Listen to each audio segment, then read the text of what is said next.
দেশ জুড়ে গ্যাসের সংকট, জ্বালানির দাম বাড়ছে। কেন? ইরান, ইসরায়েল, আমেরিকার যুদ্ধ এর জন্য দায়ী? বিশ্বজুড়ে সংকট, যার ভাগিদার ভারত, নাকি ভারত সরকারের বিদেশ নীতি এর জন্য দায়ী? ডোনাল্ড ট্রাম্প হুমকি দিলেন আর ভারত সরকার রাশিয়া থেকে তেল কেনা বন্ধ করে দিল। দেশে জ্বালানির সংকট বাড়ছে, যোগান কমছে, গ্যাস সিলিন্ডার বাড়ন্ত। কতদিন পর পর গ্যাস সিলিন্ডার বুক করা যাবে তা নিয়ে কোনো স্পষ্ট ধারণা পাওয়া যাচ্ছে না। মাননীয় প্রধানমন্ত্রী সংসদে দাঁড়িয়ে বলছেন, কোভিডের সময় যেরকম লকডাউনের পরিস্থিতি তৈরি হয়েছিল আবারও নাকি সেই রকম হতে পারে। মানুষ যেন একটু বুঝে শুনে চলাফেরা করেন। সবটা দেখে শুনে আতঙ্ক, অনিশ্চয়তা বাড়ছে দেশ জুড়ে, নানা প্রশ্ন উঠছে। এই পরিস্থিতির জন্য দায়ী কে? পশ্চিম এশিয়ার যুদ্ধ শুধুই কি তাই, নাকি এর সাথে জড়িয়ে আছে ভারতের বিদেশ নীতি?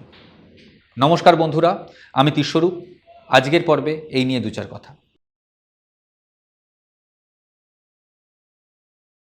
ইরানের বিরুদ্ধে যুদ্ধ ঘোষণা করলো ইসরায়েল আর আমেরিকা। তার কারণে ঢুকছি না। ইরানও প্রত্যাঘাত করল। কিছুদিনের মধ্যেই অবরুদ্ধ হলো হরমুজ প্রণালী। ইরান বলল, এই প্রণালী দিয়ে আর কোনো জ্বালানিবাহী জাহাজ যাওয়া যাবে না। ব্যাস, সারা বিশ্বজুড়ে শুরু হয়ে গেল জ্বালানির সংকট। মোটামুটিভাবে ভারতের মতো বিশ্বের আরও অসংখ্য দেশে জ্বালানির দাম বাড়ার এবং জ্বালানি সংকটের রাজনৈতিক কারণ এটাই। বিশ্বজুড়ে ক্রুড অয়েলের দাম বাড়লে ভারতের মতো আমদানি নির্ভর দেশের পক্ষে তো তা আটকানো সম্ভব নয়। ফলে ভারতে আমরা কি দেখতে পাচ্ছি? পেট্রোল পাম্পের সামনে লম্বা লাইন, গ্যাস সিলিন্ডার বুকিং নিয়ে হয়রানি। সিলিন্ডারের দাম 939 টাকা।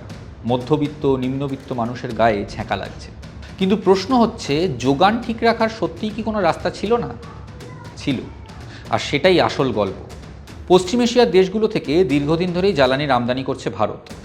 কিন্তু সম্প্রতি ইউক্রেন রাশিয়া যুদ্ধের পরে এই পরিস্থিতি কিছুটা পাল্টেছে। রাশিয়া তখন জ্বালানির দামের ওপর কিছু অতিরিক্ত ছাড় দিচ্ছিল। ফলত 2022 থেকে 2025-এ রাশিয়া থেকে ভারতে জ্বালানির আমদানি বৃদ্ধি পেয়েছে প্রায় 43%। এতে দুপক্ষই লাভবান হয়েছে, সন্দেহ নেই। কিন্তু তাতে বাদ সাধলেন আমেরিকার প্রেসিডেন্ট ডোনাল্ড ট্রাম্প। একদা ভারতের প্রধানমন্ত্রী নরেন্দ্র মোদীজির বিশেষ বন্ধু, ঘনিষ্ঠ বন্ধু ডোনাল্ড ট্রাম্প হুঙ্কার দিলেন, ভারত যদি রাশিয়া থেকে জ্বালানি আমদানি বন্ধ না করে তাহলে আমেরিকা ভারতের ওপর অতিরিক্ত শুল্ক চাপাবে, যা এক প্রকার শাস্তিরই শামিল। আমেরিকা তো নিজেদের স্বার্থ দেখবেই, এটা তো স্বাভাবিক।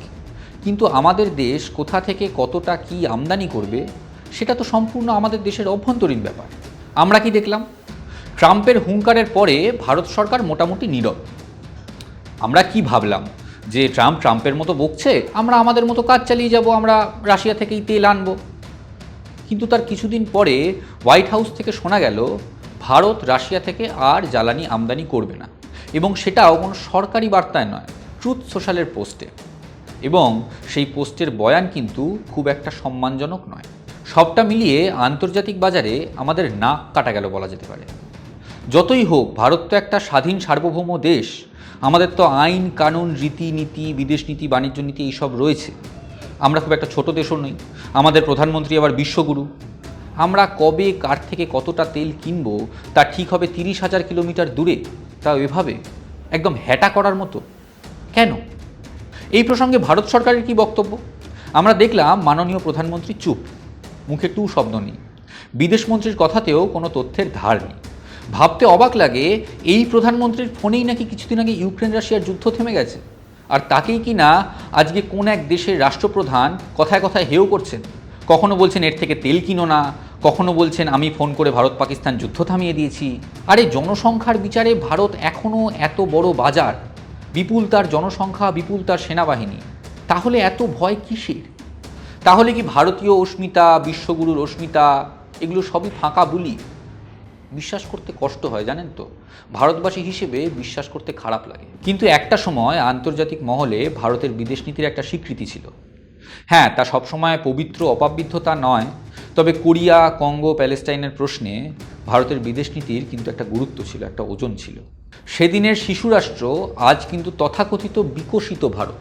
তার জিডিপি বেড়েছে, অর্থনীতি চাঙ্গা হয়েছে, নানা দিকে নানা শক্তি বেড়েছে। কিন্তু সেই ভারতই মার্কিনী প্রেসিডেন্টের হুঙ্কারের সামনে কীরকম নুইয়ে গেল। রাশিয়া থেকে কম দামে জ্বালানি মিলছিল, তা বন্ধ করে দিয়ে ভারত শুরু করলো আমেরিকা থেকে জ্বালানি কেনা। রাশিয়ার সঙ্গে ভারতের সম্পর্কও কিন্তু প্রশ্নের মুখে পড়ল। তারপরে শুরু হলো আমেরিকার ইসরায়েলের সাথে ইরানের যুদ্ধ। হরমুজ প্রণালী বন্ধ হয়ে গেল। ইরান ঘোষণা করে দিল হরমুজ প্রণালী দিয়ে কোনোভাবেই আমেরিকা এবং ইরানের জাহাজকে বেরোতে দেবে না। ফলত তার সাথে সাথেই ভারতে শুরু হয়ে গেল জ্বালানির সংকট, জ্বালানির হাহাকার। এভাবেই নিজেদের মর্যাদা, নিজেদের সার্বভৌমত্বকে প্রশ্নের মুখে ফেলে ভারত যে আমেরিকা থেকে তেল কেনার সিদ্ধান্ত নিল তা কিন্তু ব্যাকফায়ার করলো। এবং এখানেই শেষ নয়, আবার আমরা দেখলাম ডোনাল্ড ট্রাম্প নাকি ভারতকে অনুমতি দিয়েছেন যে এই রকম সংকটের সময় সেই রাশিয়া থেকে তেল কিনতে পারে। ন্যাড়া বেলতলায় কবার যায় জানি না। আবার আমরা দেখলাম আমাদের বাণিজ্য নীতি, আমাদের বিদেশ নীতি ঠিক করে দিচ্ছেন ডোনাল্ড ট্রাম্প। কেন্দ্রীয় সরকার এ যাত্রাতেও ডোনাল্ড ট্রাম্পকে নিরাশ করেনি। তারা রাশিয়া থেকে আপাতত তেল কিনছে, আপৎকালীন অবস্থা বলে কথা। কিন্তু রাশিয়া এর আগে যে কম দামে তেল দিচ্ছিল, এখন আর তা দিচ্ছে না। এখন ভারতকে কিছু বেশি দামেই তেল কিনতে হচ্ছে।